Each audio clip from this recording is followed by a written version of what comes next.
Hello बच्चों, class 10th में अध्याय 14 का अध्ययन करेंगे हम इसमें। तो जो 40 नंबर का जो चैप्टर है उसका नाम है ऊर्जा के स्रोत। तो इसमें ऊर्जा के स्रोत के बारे में पढ़ेंगे कि ऊर्जा के कौन कौन से स्रोत हैं और इसका जो उपयोग है वो किन किन चीज़ों में है। ठीक, तो इस प्रकार हम इसका अध्ययन करेंगे। तो इसमें जो कहा गया है सबसे पहले कि ऊर्जा के विभिन्न रूप हैं। तो ऊर्जा के विभिन्न रूप होते हैं तथा ऊर्जा को हम ना तो उत्पन्न कर सकते हैं और ना ही हम इसको नष्ट कर सकते हैं। ऊर्जा को केवल एक रूप से दूसरे रूप में परिवर्तित कर सकते हैं। तो ऊर्जा का कोई रूप ऐसा नहीं है कि इसको हम उत्पन्न कर लें और नष्ट कर दें, इसका केवल रूपांतरण होता है। और जो इसका स्रोत है वो बहुत ही लंबी अवधि तक जो चलने वाला एक सुविधाजनक रूप से मात्रा प्रदान करता है। ठीक, ऊर्जा की हमें आवश्यकता क्यों पड़ती है? तो ऊर्जा की आवश्यकता हमें दैनिक जीवन में प्रत्येक कार्य के लिए पड़ती है। तो किसके लिए? ऊर्जा जैसे खाना बनाने के लिए, प्रकाश उत्पन्न करने के लिए और यातायात के लिए, मशीनों के चलाने के लिए, उद्योग एवं कृषि कार्य में। तो ऊर्जा की आवश्यकता जो है वो हमें दैनिक जीवन में हर कार्य के लिए पड़ती है। तो ऊर्जा का कोई एक रूप नहीं होता, इसके कई रूप होते हैं। ठीक, ऊर्जा के जो उत्तम स्रोत के लक्षण जो हैं वो हैं प्रति एकांक द्रव्यमान अधिक कार्य करें उच्च कैलोरीफिक माप से।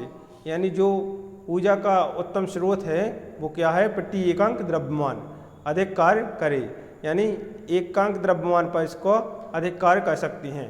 सस्ता एवं सरलता से सुलभ हो, यानी सस्ता भी हो और एक अच्छा भी हो। भंडारण तथा परिवहन में आसान हो। ठीक, तो इसका जो परिवहन में भी उपयोग आवश्यकता है अभी हमने बताई थी।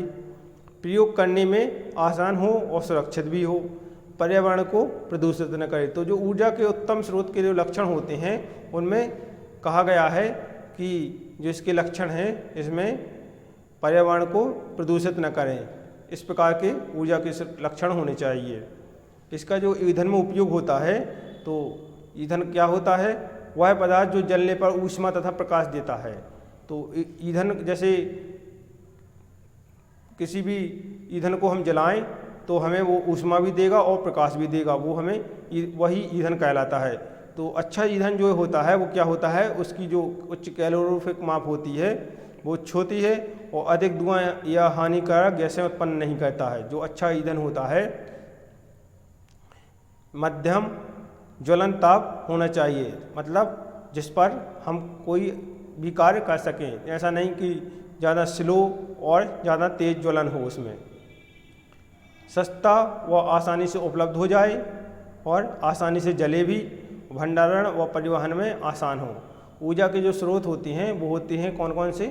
पारंपरिक और गैर पारंपरिक। जो पारंपरिक होते हैं उनके अंतर्गत जीवाश्म ईंधन आता है। जीवाश्म ईंधन मतलब जैसे कोयला हुआ, पेट्रोल हुआ, ठीक, डीजल हुआ।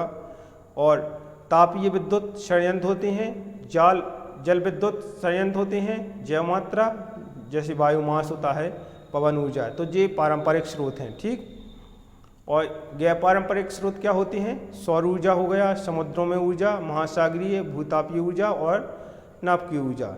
जो पारंपरिक स्रोत और गैर पारंपरिक स्रोत हैं ऊर्जा के, उनका अध्ययन हम अच्छे से करेंगे। तो इसमें हम सबसे पहले पढ़ेंगे ऊर्जा के पारंपरिक स्रोत। पारंपरिक स्रोत क्या होते हैं? ऊर्जा के वे स्रोत जो जनसाधारण द्वारा वर्षों से प्रयोग किए जाते हैं।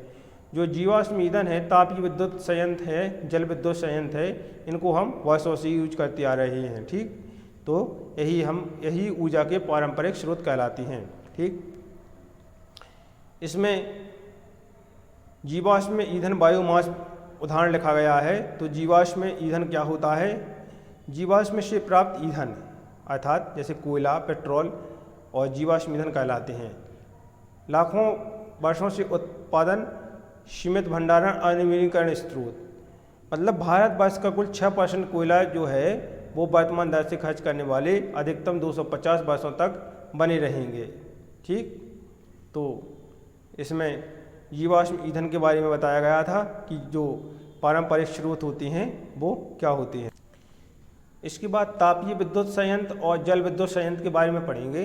तो जो तापीय विद्युत संयंत्र होता है वो क्या होता है कि जीवाश्म ईंधन को जलाकर तापीय ऊर्जा घरों में ताप विद्युत उत्पन्न की जाती है। जीवाश्म ईंधन है जो होता है उसको जलाकर तापीय ऊर्जा घरों में ताप विद्युत उत्पन्न कर सकती है। ठीक, तो जीवाश्म ईंधन को जलाकर हम जो ऊर्जा प्राप्त करते हैं वही तापीय विद्युत संयंत्र के माध्यम से हमें प्राप्त होती है। तापीय विद्युत संयंत्र कोयले तथा तेलों के क्षेत्रों के जो निकट स्थित किए जाते हैं, क्योंकि इसमें कोयले तथा तेल की अत्यधिक आवश्यकता होती है, जिसमें परिवहन पर होने वाले व्यय को कम कर सकती। ठीक, कोयले तथा पेट्रोलियम की अपेक्षा विद्युत संचरण अधिक दक्ष होता है। तो जो तापीय विद्युत संयंत्र होता है इससे हमें घरों में ताप विद्युत उत्पन्न कर सकते हैं हम इससे। और जो जल विद्युत संयंत्र होता है वो क्या होता है, जल विद्युत संयंत्र गिरते हुए जल की स्थितिज ऊर्जा को विद्युत ऊर्जा में रूपांतरित कर देता है।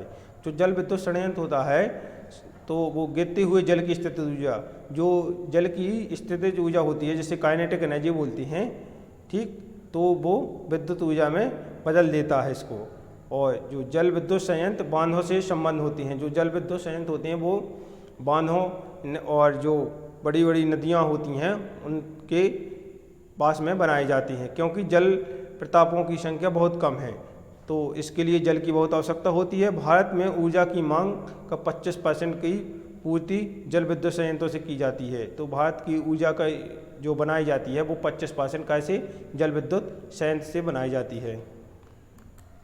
तो इस प्रकार ये जल विद्युत संयंत्र का जो चित्र है इसमें आप देख सकते हैं कि यहाँ पर ये बांध है, यहाँ पर ये जनित्र लगाया गया है, इसमें जो विद्युत बन रही है। यहाँ पर पावर लाइन है, यहाँ से इसकी सप्लाई यहाँ पर बन रही है, फिर यहाँ से जी सप्लाई हो रही है। जी जनित्र यहाँ पर लगा है, जी जलक पाट है जिसमें जल भरा हुआ है। और जी यहाँ पर जो बांध है ये नदी है, यहाँ से जो पानी आ रहा है इस बांध में इकट्ठा हो रहा है, फिर यहाँ से ये जनित्र के द्वारा इसको बनाया जा रहा है और पावर लाइन के द्वारा इसको सप्लाई किया जा रहा है। इसके बाद जो जैव मात्रा या बायोमास है अभी हमने पढ़ा था, तो वो क्या होता है, कृषि व जंतु अवशिष्ट जिन्हें ईंधन के रूप में उपयोग किया जाता है। तो जंतु अवशिष्ट होते हैं जिन्हें ईंधन के रूप में हमें उपयोग किया जाता है, जैसे जो लकड़ी होती है, गोबर होता है, और इसको हम जलाते हैं और उससे हम, ठीक, तो इसे हम क्या कहते हैं, जैव मात्रा या बायोमास कहते हैं। तो कृषि व जंतु अवशिष्ट जिन्हें ईंधन के रूप में उपयोग किया जाता है, जैसे लकड़ी, गोबर और ये सूखे तने होते हैं जो जिन्हें में जल्दी आग पकड़ ले, उसे हम क्या कहते हैं, बायोमास कहते हैं। लकड़ी क्या होती है, लकड़ी जैव मात्रा का एक रूप है जिसे लंबे समय तक ईंधन के रूप में किया जाता है। तो जो ईंधन होता है उसके लिए लकड़ी ही सबसे अच्छी होती है, जिसकी मात्रा बहुत ज़्यादा हमारे यहाँ पर उपलब्ध होती है। तो इसको जो बायोमास होता है उसको जलाने पर क्या क्या हानियाँ होती हैं, तो इसका उपयोग करने पर, तो इसमें जलने पर यह बहुत अधिक धुआं उत्पन्न करती है। तो जो बायोमास होता है उसमें बहुत अधिक धुआं आता है, उसको जलाने पर अधिक ऊष्मा नहीं दे पाता है, इसलिए इसकी ये हानियाँ हैं। चारकोल क्या होता है, तो चारकोल होता है लकड़ी को वायु की सीमित आपूर्ति जलाने में उसमें उपस्थित जल तथा वाष्पशील पदार्थ बाहर निकल जाते हैं। ठीक, तो जब लकड़ी को वायु की सीमित आपूर्ति जलाने के लिए उसमें जल तथा वाष्पशील पदार्थ बाहर आ जाते हैं और अवशेष के रूप में चारकोल प्राप्त होता है, इसे हम चारकोल कहते हैं। जैसे लकड़ी प्लस O2 की सीमित मात्रा ली है और इसको जलाया है, तो जो दोनों बाहर निकल कर आए हैं उसे हम चारकोल प्राप्त हो गया हमें।